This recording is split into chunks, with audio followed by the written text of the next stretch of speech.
really excited to have a conversation with Joseph Padilla. His book is The Last Padilla Standing. The reason he wrote it, a look back in time, his journey through the years. He had some interesting experiences, that's for sure. So we welcome him to Author's Corner here on America Tonight with me, Kate Delaney. Joseph, thanks for coming on. Thank you. Okay, I want to say, first of all, I want to tell everybody that to me, you sound clearly like you're 60 years old, but you're just a tad older than that. A little bit, yes, quite a bit.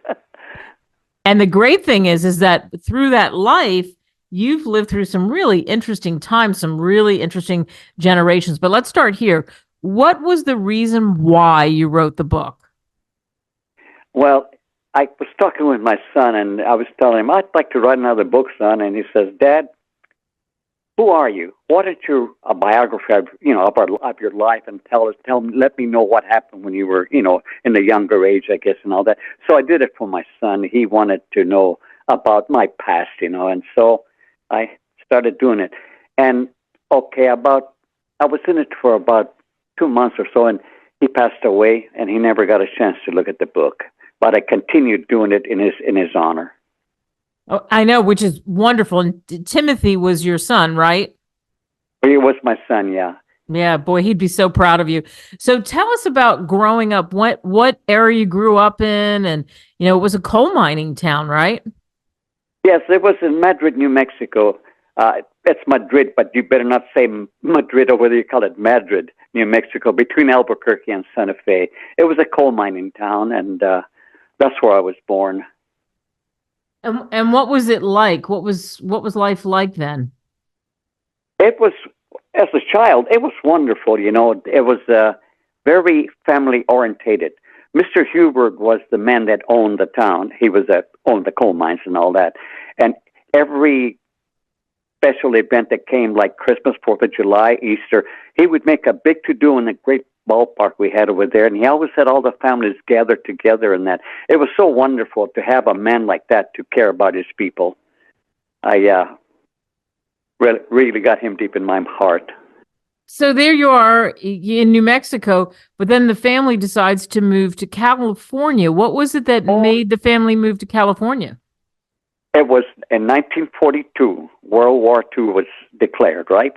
And they got a hold of the miners and asked them that they would like to take some of them if they wanted to go to California, to San Francisco, to help in the shipyards. And my father, he stuck it over with my mother and decided he came to California. Coal mining is a hard life, so he decided to come, and he ended up in the shipyards in Richmond. So we moved to Richmond, California in 1942, late 42. Wow. And what's so cool for people listening, The Last Padilla Standing, it really takes you through, I think, also a walk in history. You can get Joe's book on Amazon or Barnes and Noble. Is you talk about falling in love with a steel guitar, and you actually made some money when you were a kid thanks to your love for music. How did that all happen? Let's see. The Royal Hawaiians was a program station to come on the radio, KGO or something like that. And I was listening to Hawaiian music, and I kind of fell in love with it. And I had a friend of mine that had a little old guitar, had a broken neck, but I traded him for him, and I had my father glue it together. And then Montgomery Ward had a kit that you can convert a common guitar to a Hawaiian guitar. It raises the bridge up. So that's how I got started with that little old guitar. I was 14 at the time when I started really working in the nightclubs. They actually liked my playing, so country bands would come and get me and let me play with them. So I ended up making a little money on the side at that age. Wow. And at 14, getting to be part of, the bands that came in, that had to be really fun for you. Was it fun? It was, yeah. I wasn't much with the kids, there I was, but with me, it was that steel guitar that got into my soul, and I loved playing it. I started playing Hawaiian music, and I had a teacher that I went, and him and I had to play for the kids because he couldn't teach me nothing because I was kind of self-taught, and we had a lot of fun in that school class about steel guitar. So he told me, you better go on your own. There's nothing you can teach you. So that's the way I got started. Wow. What happened to that steel guitar? the wooden one. To this day I don't know what I did with it. I don't know if I traded it up or what. But my father bought me a little 6-string electric guitar, and at that time I didn't have an amplifier. But all the bands that I played with, different bars, and bars. I was just a young boy, and I played with the bands and one little. They had their own amplifiers. I got a little story to tell you. I was working for a place called the Trio Club, and of course I'm underage, so I had to go in the back room and had the breaks, right? And listen to this one. They had 3 slot machines, and I looked at it. I went and looked out the door. Nobody was there. I put a quarter in the machine, and I got $3.50, and I told nobody. That was a good one. Yeah, that's pretty good money too when you think about when that happened. Well, yeah, that was quite a bit, and I didn't say nothing to anybody. I love that story, the Trio Club. So then, too, you went on to a career. You were a machinist in the 50s. What was it like being a machinist? Yes, I became a machinist, and I worked in quite a few machine shops. Back then, they would hire you for 6 months when a contract came. After the contract, you had to wait to get another job. So I jumped from job to job as a machinist. Finally, the Bear Transit, we call it BART over here, they gave me a call. I put an application 3 years prior, and I didn't get nothing. The 3 years they called me if I wanted to go, and I worked with the Bay Area Rapid Transit when it first started in 61. So I spent 25 years until I retired. Wow. And so, you think about that. Wow, what a career. And a good career, because jobs were kind of hard to come by at some point, right? And then certainly the Depression was tough. It was very hard, yes, you're right, yeah. Wow. So. Well, and for you, the music, playing the music, and then having a family, what was family life like?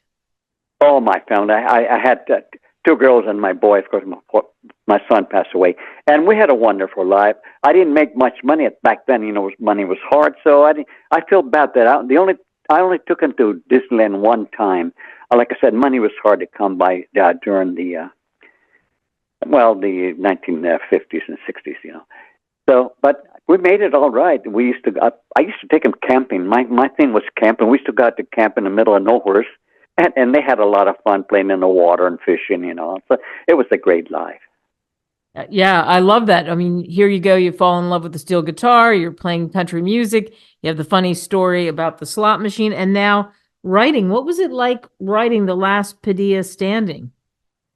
Well, like I said, my son, he says, when I told him I wanted to write another book, he says to do a biography. He wanted to know about my life, my life, my family life. So that's when I got started with it. And like I said, 2 months in, he passed away. He never got to see my book or any of it.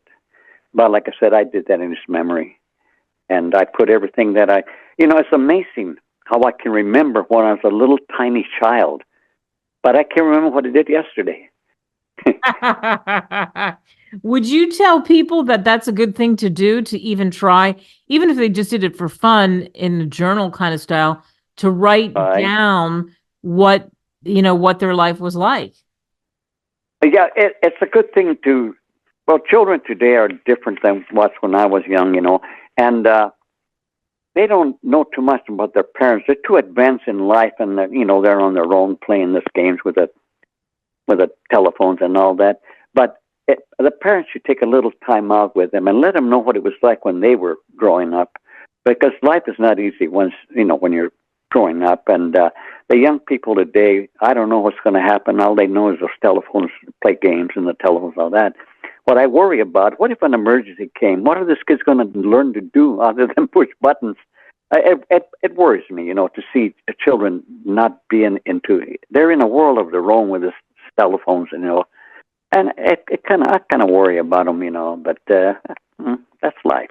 Right. It's interesting. In your book, you can tell that, as you talked about it, that life wasn't necessarily easy.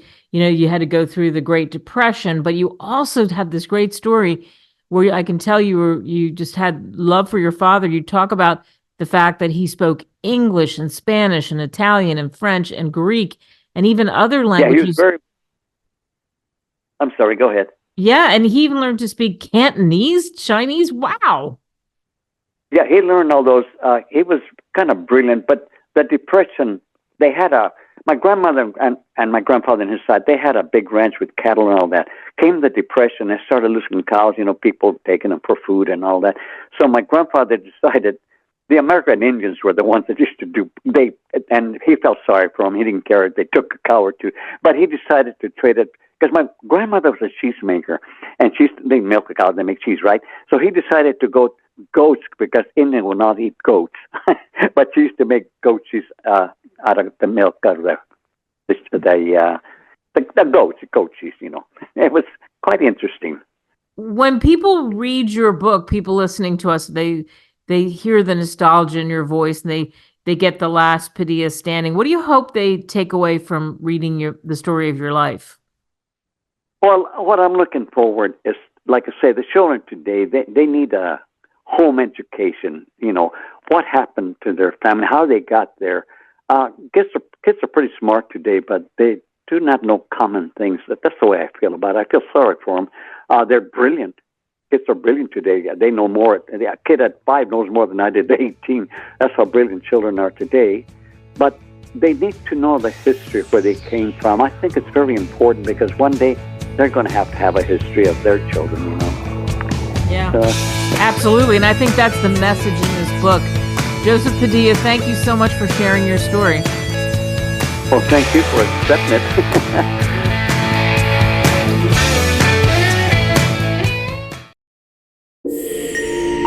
Visit us at www.greatwritersmedia.com.